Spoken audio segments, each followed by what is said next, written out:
The confetti rain fell too fast. Jungkook pulled Jimin into a silent embrace as the world cheered. "Don't move," Jungkook whispered, his breath ragged. "They're watching." The confetti rained in torrents, too thick, too blinding, too fast. The synthetic scent of powder and gunmetal cut through the sugary perfume of celebration. On stage, the roar of the crowd reached its crescendo, thousands screaming in ecstasy as the lights exploded in a euphoric finale. But Jungkook couldn't hear them anymore. All he could hear was the blood pounding in his ears, the thunder of adrenaline screaming that something was wrong. He pulled Jimin into a crushing embrace. Not the kind that ends a concert, not the kind that earns cheers and fan edits.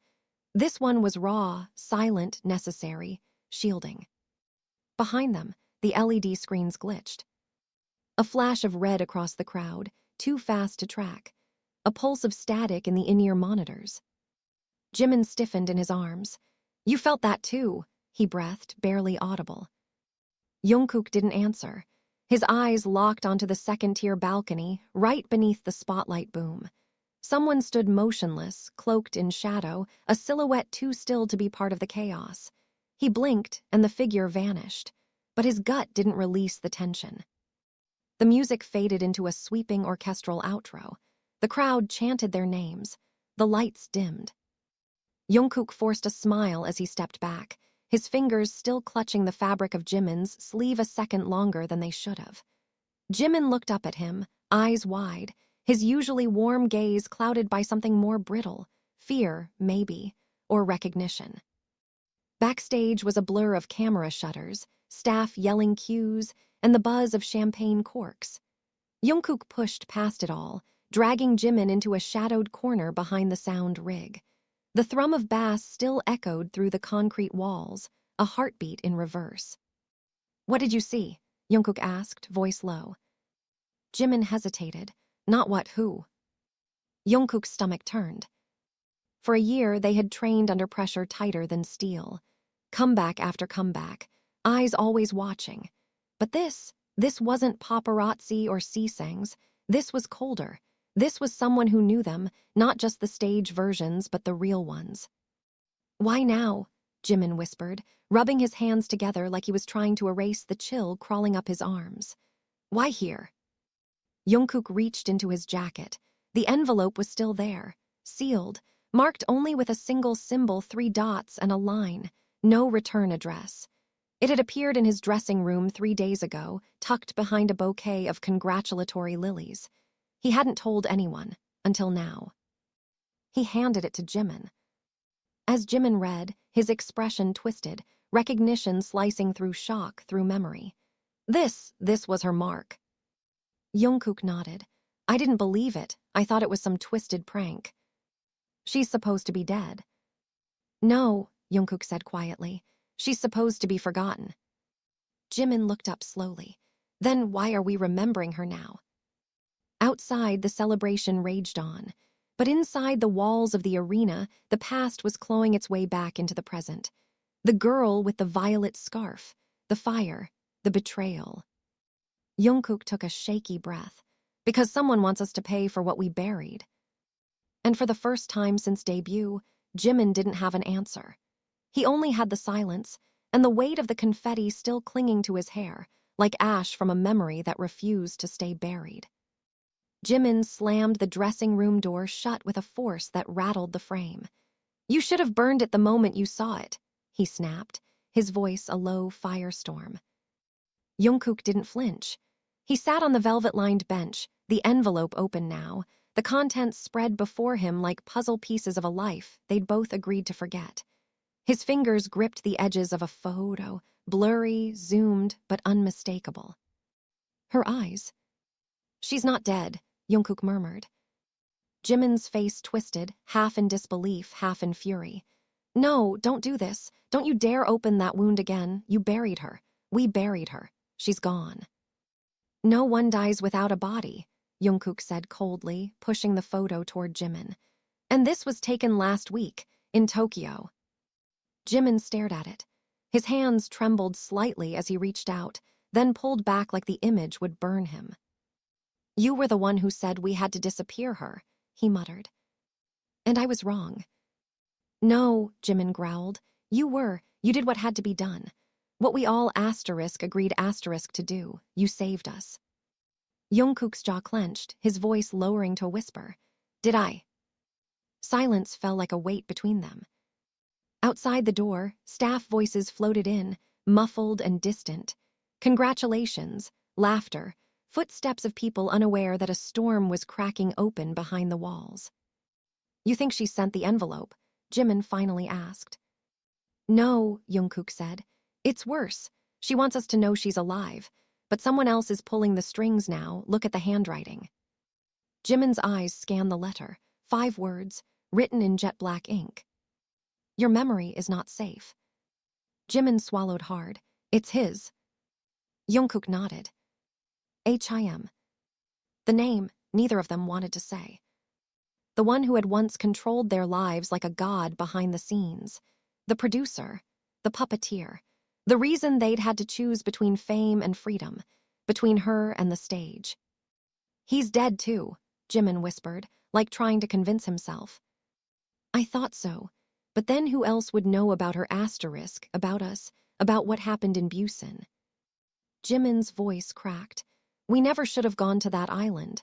That night was the beginning of everything. Jungkook stood, stepping closer, his eyes burning with determination. If she's alive, we have to find her before he does. Jimin's expression shattered. And then what? Apologize? Ask her to forgive the men who left her screaming as the house burned down. Jungkook's voice softened, guilt laced in every syllable. I still hear it. In my sleep, I never stopped. Don't, Jimin said, looking away, voice breaking. I was the last one to see her face. She begged me to stay. I ran. You saved me, Jungkook whispered. And damned her.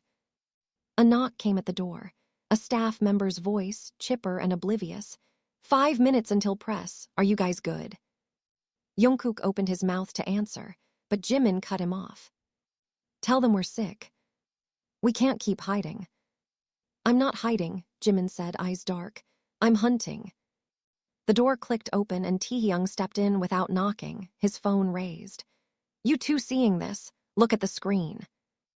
Jungkook turned, heart thudding. A live stream. A fan-recorded video from earlier that night. At the exact moment the confetti fell, the footage zoomed in on the second-tier balcony. A figure. Motionless. Watching. Then, impossibly, the camera caught something as the spotlight spun past.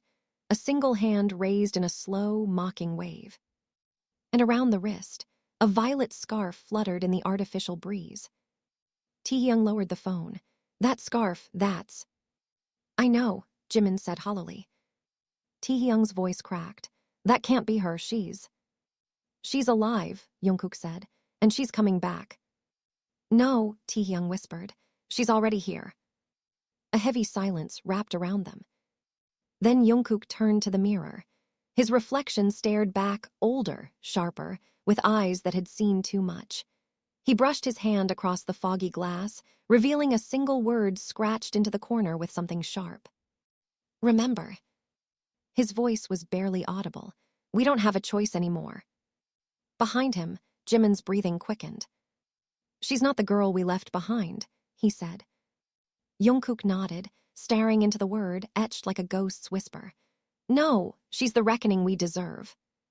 And the lights above them flickered, once, twice. Then everything went dark. The power outage lasted exactly 17 seconds. But in those 17 seconds, it felt like the building exhaled centuries of ghosts. Then the lights snapped back, cold, sterile, flickering, and in the mirror the word was gone. Tell me I didn't imagine that, Taehyung said, voice sharp with panic. You didn't, Jungkook replied. He was already moving, sweeping the contents of the envelope into his backpack. Someone wants us to know this is real. I don't get it, Taehyung said. If she's alive, why now? Why after all this time? Jimin let out a bitter laugh, rubbing his temples. Maybe she wanted to make sure we were happy first, so it would hurt more when she tore it all down. That's not her, Jungkook said, though even he wasn't sure if he believed it anymore. She wasn't like that. You don't know what 5 years in silence does to a person, Jimin muttered. You think she's been waiting for hugs and closure. Taehyung's voice cracked. What happened that night? You never told me. All I know is that you 3 went to that island, and only 2 came back. Jungkook froze. You were never supposed to know anything. Well, I do now, so tell me what the hell happened.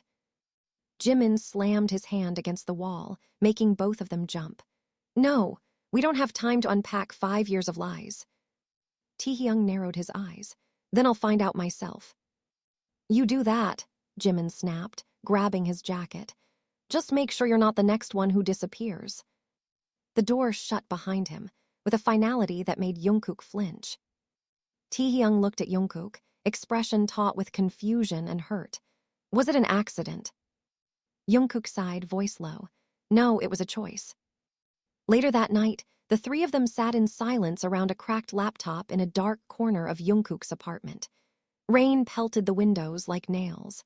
The screen showed a paused surveillance image from a Tokyo train station. There, the scarf, the girl. But it wasn't just her face that sent a shiver down Jungkook's spine. It was who she stood beside. Min Hyunsu. A name they hadn't spoken in years. A man they had been told was buried beneath 10 feet of cement after the studio fire. Taehyung whispered, That's impossible, he's burned, gone, ashes, Jungkook finished. But the CCTV doesn't lie. Jimin paced behind them, arms crossed, face pale. He was the one who ordered it. You remember that, right? I remember everything, Jungkook said. Hyunsu had been the producer, the genius, the puppeteer. He made them famous. He also broke them. When she threatened to expose him, his methods, the coercion, the hidden cameras, he turned on her. And they let him. The silence in the room was suffocating. Taehyung finally spoke. Why didn't you go to the police? Jungkook looked up at him, eyes hollow. You really think the police weren't in on it? He owned everything, Jimin added, even us. And now he's back, Taehyung said, which means he wants something. Jungkook turned the laptop toward him and hit play. The girl in the video, older now, sharper in the jaw, eyes dull, walked beside Hyunsu without fear, without restraint, as if willingly. She's not a hostage, Jimin said, disbelief thick in his voice. Taehyung leaned in. She's working with him. No, Jungkook said. She's playing him, she has to be. Unless she hates us more than she fears him. Silence again. Jimin finally broke it. If we're going back to the island, we need to be ready. Taehyung frowned. We're going back. She's luring us there. That scarf, that wave during the concert, it's all bait. Jungkook nodded. And we're going to take it. Taehyung swallowed. What if it's a trap? Jungkook's gaze didn't waver. It is a trap. The boat was waiting at dawn. The sky bled a pale lavender, and the harbor was empty except for a single fisherman who watched them with hooded eyes. None of them spoke as they boarded, the wind carrying with it the sting of salt and memory. As the island came into view, jagged, blackened at the edges, with the remains of the old recording house still visible like a ribcage exposed in the sand, Jimin's hands curled into fists. I left her there, he whispered. I told her I'd come back. Jungkook stood beside him. And now you will. The boat scraped onto the shore. The air smelled of rot and seawater. Birds cried overhead. Every step on the cracked concrete was a ghost dragging nails across their minds. Inside the ruins of the studio, everything was as they'd left it, almost. A single chair stood in the center of the room, spotlighted by a beam of sun through a hole in the ceiling. On the chair, a cassette player. Jungkook approached slowly, pressed play. Her voice crackled through the speaker. Older, lower, unmistakable. Hello, boys, did you miss me? The tape ended, click. Then the building's doors slammed shut. And the locks clicked from the outside. The sound of the lock echoing through the decaying studio was not loud, but it was final. Cold steel against rusted hinges, like a coffin's ceiling. Jungkook bolted to the door, twisting the handle violently. Nothing. Jimin pressed his ear to the wood, then pounded his fist once, twice. No response. Only silence and the distant gulls mocking them from the outside world. She locked us in, Jimin said breathlessly. Taehyung stepped away from the cassette player as if it might come alive. Is she even here? That recording, how old is it? This whole place feels like a setup. Jungkook looked around. The air was dense with dust, but something else clung beneath it. Paint thinner? No, gasoline. He bent down and touched the floor. Damp. Fresh. His fingers trembled as he brought them to his nose. She wants this place to burn again, he said. Jimin's eyes went wide. No, she wouldn't. She would if she thinks justice wasn't served the first time, Jungkook snapped. If she thinks we got away with it. She knows we didn't, Jimin shot back. She knows we paid. Did we? Taehyung's voice was a low accusation, quiet but cutting. You two walked away with fame, tour, albums, awards. No one ever asked what happened to her. They just replaced her. Jimin's hand shot out and grabbed Taehyung by the collar. Don't pretend you know what we did. You weren't there. Taehyung didn't back down. Exactly. You never let me be there. Because you weren't ready, Jungkook said. You were still just a trainee. She was protecting you. From what? From the truth? Taehyung shoved Jimin off. Or from knowing what the industry really does to people. They stood there, 3 ghosts in a rotting temple of lies. Above them, the sun shifted, casting long shadows across the warped floorboards. Every inch of the room felt alive with history, footsteps, tears, screams long buried. A second click echoed, mechanical, precise. The cassette player ejected the tape. Jungkook walked forward, opened the tape compartment. Inside, a folded Polaroid. He unfolded it slowly. It was a photo of the 3 of them from their trainee days. The studio mirror behind them fogged from sweat, the smiles real, their hands raised in peace signs. But across the bottom, in marker-red scrawl, was a single word. Liars. Jimin turned away, swallowing something thick in his throat. This isn't her handwriting. Taehyung glanced at Jungkook. Hyunsu. Maybe, or someone else. Someone who wants us to suffer the way she did. As if on cue, a low hum crackled from the overhead speakers, half-broken but functional enough. A voice filtered through, not hers this time, but male. Controlled. Familiar. I knew you'd come back. Jungkook's blood ran cold. Hyunsu. You thought you buried me, didn't you? All those years you thought fire could erase sin. But sin doesn't burn, boys, it festers asterisk. Jimin lunged at the walls, trying to locate the speaker. Where the hell are you? I'm in every camera you ignored. Every lens you smiled into. You made me asterisk. And now you're going to help me finish what we started. What do you want? Jungkook demanded. Hyunsu's laugh came through the speaker, slow, smug, serpentine. Redemption or destruction. The choice is always yours. The line went dead. Jungkook turned in a slow circle. There's got to be another way out. No, Jimin said. There's not. He built this studio. He made it his labyrinth. There's no exit unless he wants you to find it. Taehyung's phone buzzed suddenly. He yanked it out of his pocket, hands shaking. One notification. One new video uploaded. The Last Confession, channel, Kim Murray official. Jimin stopped breathing. Murray. She had never made a public account, never used her real name in anything. Jungkook took the phone, thumb trembling as he tapped the link. The video opened in silence, then static, then a frame. Murray. Older, her face was framed by shadow, eyes haunted but burning with defiance. The violet scarf around her neck was knotted like a noose. If you're watching this, she said, then you've come back. I hoped you wouldn't. I begged you not to, but he's forced my hand. Jimin whispered, Oh my God. I didn't die, she continued. They told the world I vanished, but I lived, and I've been running ever since, hiding, healing, until I realized he never stopped. She lifted her wrist, bruised, faint marks of restraints. He found me, and now I'm done hiding. She looked straight into the lens. You were my brothers, my family, but you left me to burn, and now you want forgiveness. No, you want survival. She leaned closer. Her face filled the screen. Then earn it. The video cut out. The room fell into silence again, but it was different now, thicker. Jimin collapsed into the chair, eyes glassy. She hates us. No, Jungkook said, voice barely more than breath. She needs us. You saw her face, Taehyung said. That wasn't a call for help. That was a warning.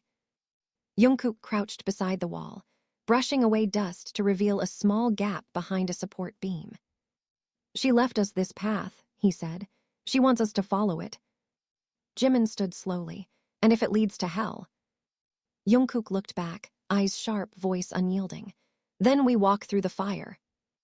And together, they stepped into the darkness. The tunnel was narrow, the air thick with decay. Each step echoed like a countdown. Jimin's breath came fast, shallow, the walls too close, too damp. Behind him, Taehyung muttered to himself, disjointed thoughts, half-formed prayers, names whispered like mantras. Jungkook led them forward, flashlight gripped in white knuckles. The narrow beam of light swept across exposed pipes and crumbling brick, revealing old graffiti, forgotten carvings. One stood out, scratched deep into the wall. We don't forgive. Jimin touched it. She was here. She made this path for us, Jungkook said. Taehyung laughed bitterly. Or it's a trap. Everything she's shown us so far has led to pain. Why do you keep believing she wants to save us? Jungkook stopped and turned. Because I have to believe someone still believes in us. She did asterisk, Taehyung snapped, voice rising, until we broke her. Silence. Jimin looked away. Jungkook turned back without a word and kept walking. The tunnel opened into a chamber, once a basement recording booth, now gutted, filled with rusted music stands and shattered mirrors. At the center of the room stood an old upright piano, keys yellowed and broken, strings snapped like veins exposed. Jimin walked toward it slowly, as if drawn by a memory. He reached out, fingers hovering above the cracked ivory. Then, without warning, he slammed his fists against the keys. The resulting sound was hideous, jarring, desperate. She used to play here, he said, voice hollow. This was her favorite place in the building. She said it was the only room that didn't judge her. Then why bring us back here? Taehyung asked. Why rub salt in it?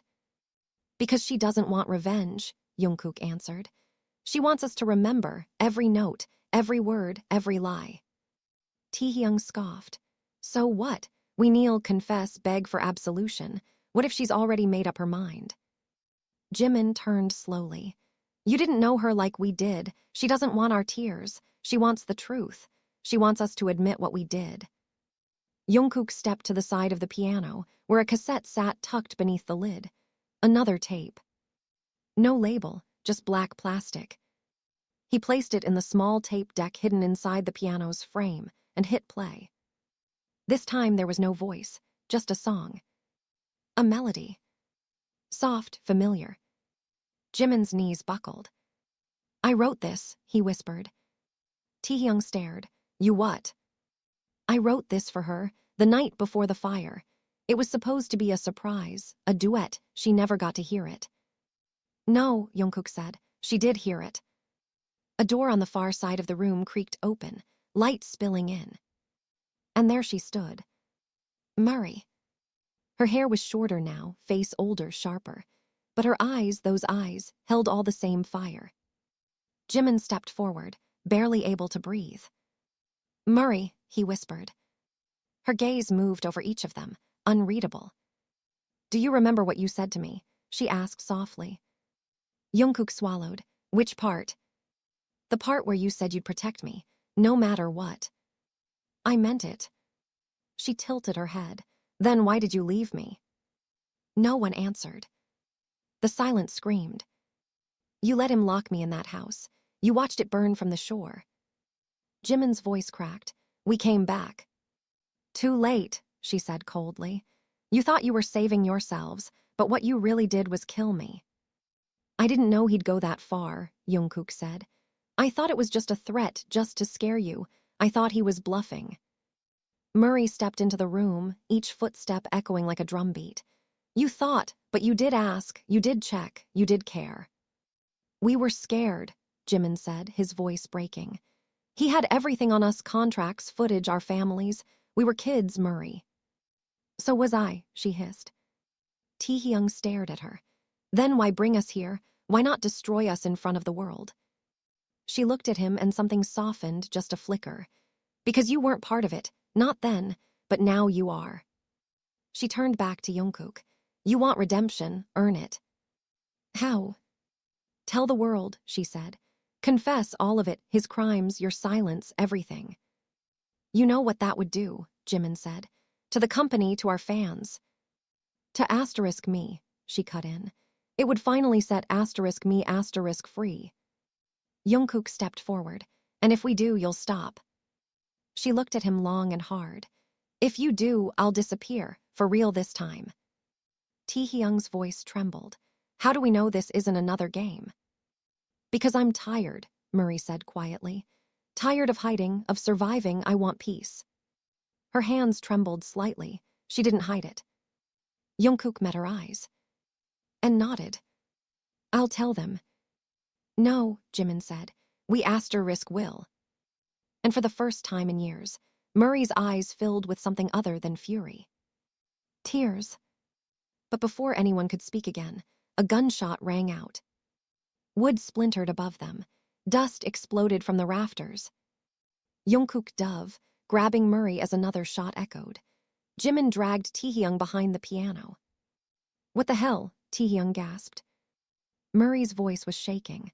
He followed me. He asterisk always follows. Hyunsu's voice rang out, amplified and gleeful. What a reunion. Touching, really. But I can't let my golden boys ruin the fantasy, can I? Jungkook looked at Murray. Where is he? She looked toward the ceiling. Above us. Another shot, closer this time. Jimin pulled the tape from the deck and shoved it into his jacket. We get this out, we leak it, we end him. Murray nodded. Then let's run. And as the building trembled around them, and the past threatened to devour what was left, the four of them ran, not just to escape, but to reveal the truth that had been buried beneath ash and silence for far too long. They burst into the dying light like fugitives from their own story, breathless and stained with the dust of the past. Murray led them down a slope hidden behind a veil of ivy, her boots slipping on wet moss, her fingers tight around Jungkook's wrist. Behind them, the studio loomed like a rotting monument, its windows cracked, its heart still pulsing with danger.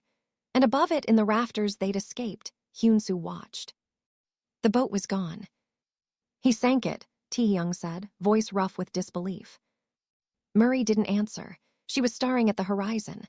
The water was calm, too calm, the tide eerily still. The only sound was the wind threading through the reeds. He's caging us again, she said. Just like before, isolation, panic, fear, it's his pattern. Jimin paced the shoreline, jaw clenched, sweat bleeding through his shirt. He has a gun, probably more, and now he knows we have the tape. Jungkook looked down at the cassette, wrapped tightly in plastic inside his pocket. We upload it, end of story. Not that easy, Murray said. He'll jam signal near the island. There's a radio tower half a mile east. We'll have to get to it manually. And then what? Taehyung asked. We send it and hope people believe it. They will, Jimin said quietly. Because it's her voice, because this is the truth. Murray gave him a look, not of forgiveness, but of agreement. They moved. The path toward the tower twisted through broken fencing and thorned brush. Murray walked like someone who knew the land by memory, even in the dark. Every turn seemed too practiced, like she'd prepared this, like she'd been planning it for years. You lived here, Taehyung murmured. She didn't deny it. Jungkook caught up beside her. Why didn't you call me? She stopped. Her face was pale, but her voice burned. You think I didn't try? He blinked. I sent letters. I wrote emails. I left messages from burner phones. You never responded. I never, Jungkook shook his head. I swear I never got anything. Of course not, she said, because he intercepted them. He made sure you thought I was gone. He made sure you moved on. I never moved on, Jungkook whispered. She looked at him like she wanted to believe him, but there was too much water under that bridge, and half of it was blood. Let's just finish this, she said. They reached the base of the hill and froze. Two men stood between them and the tower, suits too clean, too corporate for this place. One held a walkie-talkie, the other a sleek pistol hanging loosely by his thigh. They're not cops, Murray said. Private security, Jimin asked. No, she replied. They're his ghosts, the ones who make people vanish without headlines. Taehyung's voice was shaking. We can't fight them.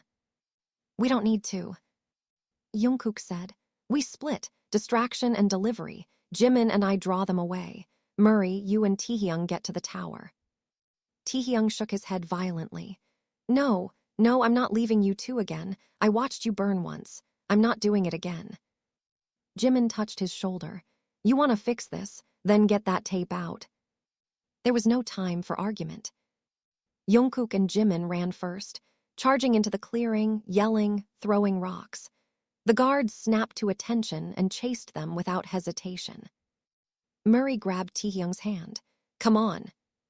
They ran in the opposite direction, ducking through broken fencing, pushing up the hill toward the tower that loomed like a skeleton in the twilight. Murray's lungs burned, her chest tight, but she didn't stop. Couldn't. Not when she was this close to ending it. They reached the base. The fence had been cut already. We're not the first ones to try this, she muttered. Inside, the tower's console flickered to life, old but functional. She shoved the tape into a converter, the audio hissing as it uploaded. Taehyung watched the progress bar crawl upward. Come on, come on. Meanwhile, in the forest below, gunshots rang out. Taehyung jumped. That was close. Murray didn't flinch. They'll be fine. He turned to her. How can you be so sure? Because Jimin owes me. And Jungkook, he'd die before he lets me disappear again. She turned back to the console, punching in coordinates, embedding the file across multiple shadow sites. She knew how to bury a story. Now she needed to resurrect *1. The bar hit 100%. Upload complete. They stood there in the humming silence. Taehyung spoke first. Now what? Murray closed her eyes. Now we wait for the world to burn. Jungkook collapsed against a tree, blood running down his arm. Jimin was beside him, panting, bruised but alive. You hit? Jimin asked. No, just grazed. Jimin ripped a piece of his shirt and tied it around the wound. We can't outrun them forever. Jungkook looked up. We don't have to, just long enough for her to finish it. A voice crackled on a nearby walkie-talkie. Target has accessed the tower. Orders. A pause, then Hyunsu's voice, calm as ever. Let her finish. We'll handle the fallout later. Make sure the boys don't leave the island. Jimin met Jungkook's eyes. He's not going to kill us. No, Jungkook said, his voice hard. He wants to control us again. Then we don't let him. Jungkook stood slowly, blood dripping to the leaves below. We end it tonight.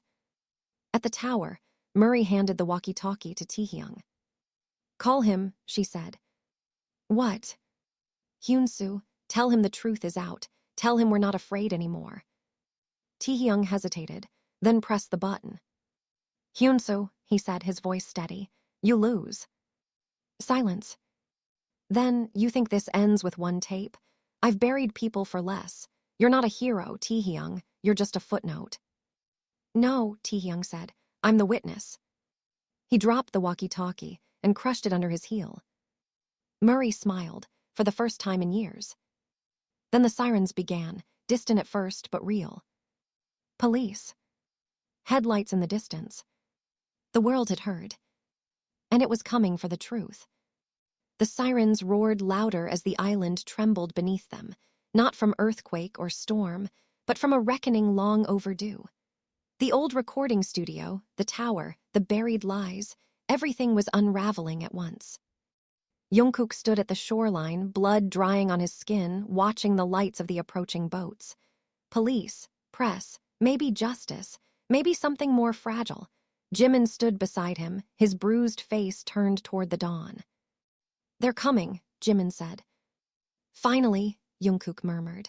"It's not over, but at least we're not alone in the dark anymore." Behind them, Taehyung and Murray made their way down from the tower. She looked different, lighter maybe. Not forgiven, not forgetful, but released asterisk. The weight she had carried alone for 5 years was now shared by those who once abandoned her. And in the distance, the power that had once silenced her was fracturing. But even with the police boats nearing the island, even with the truth broadcast to every corner of the web, they all knew what still lingered in the shadows of the trees. Hyunsoo.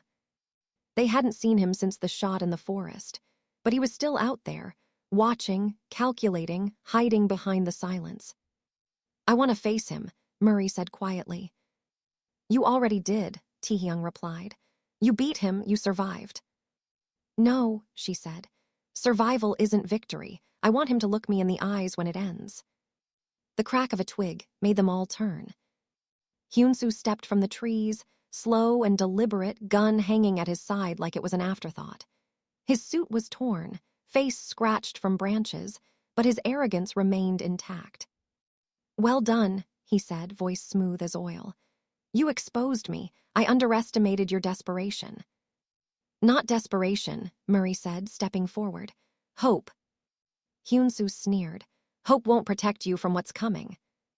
Jungkook stepped between them. "We don't need protection anymore. We have the truth." "You think people care?" Hyunsoo spat. "The industry survives on forgetting. One scandal replaces another. You'll be yesterday's clickbait before the week ends."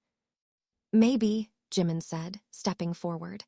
"But this time, your name will be the one carved into every headline, and you won't control the narrative anymore." Hyunsoo raised the gun. Murray didn't flinch. Jungkook moved first.